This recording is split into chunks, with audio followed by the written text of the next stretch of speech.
നിങ്ങളെല്ലാരും കൂടി എന്നെ വെള്ളം കുടിപ്പിക്കുകയാണല്ലേ? ഞങ്ങളെ വെള്ളവുമായിട്ട് കുടിച്ചിട്ട് ഞങ്ങളെ കുറ്റം പറയണാടാ.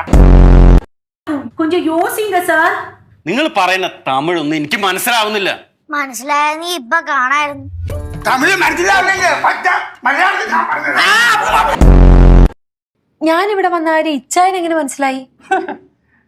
അതാണ് വിൻസെന്റ് ഗോമസ്. ഞാനേ ഇവിടെ അറിയപ്പെടുന്ന ഒരു ബിസിനസ്സുകാരനാ. ഞങ്ങൾക്കായിരുന്നു ഇവിടെ മേരി ഇവിടെ വന്നത് വേറൊന്നിനും അല്ല. മെർലിന് കല്യാണാലോചനകളൊക്കെ വരുന്നുണ്ട്, അത് തടസ്സപ്പെടുത്തരുത്. അതൊന്നുമല്ല. അതെ, ഇനി ഞാൻ പറയുന്നത് കേട്ടാ മതി. മെർലിന് 1-2 നല്ല കല്യാണാലോചനകൾ വന്നിട്ടുണ്ട്. ഞാൻ അത് ഉറപ്പിക്കാൻ പോവാ. 2 കല്യാണം നീ ഉറപ്പിക്കാൻ പോണടാ. നിനക്ക് ഭ്രാന്താടാ. ഞാനിനി ഇവിടെ നിന്നാ ശരിയാവൂല. ഞാൻ പോവാണ്. ഇറങ്ങി പോടാ.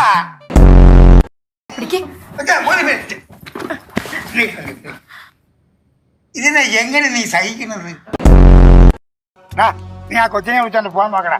അത് പറയാൻ താനാരാ? നീ ആ കൊച്ചിനെ വിളിച്ച് വീട്ടിൽ നിന്ന് വിളിച്ചോണ്ടോ? അവളെന്റെ ഭാര്യയാണ്. അവളെ വീട്ടിലേക്ക് ഞാൻ വിളിച്ചു കയറ്റും, വിളിച്ചിറക്കും, വിളിച്ചു കയറ്റും, വിളിച്ചിറക്കും. എനിക്കിഷ്ടമുള്ളതൊക്കെ ചെയ്യും. ഞാൻ ചെയ്യും. അത് ചോദിക്കാൻ താനാരാ? ഞാൻ ആരെന്നാ? എടാ, പല സമയത്ത് പല സ്വഭാവം കാണിക്കുന്ന വരെ നമ്മുടെ നാട്ടിൽ വിളിക്കുന്ന എന്തെന്നറിയാം?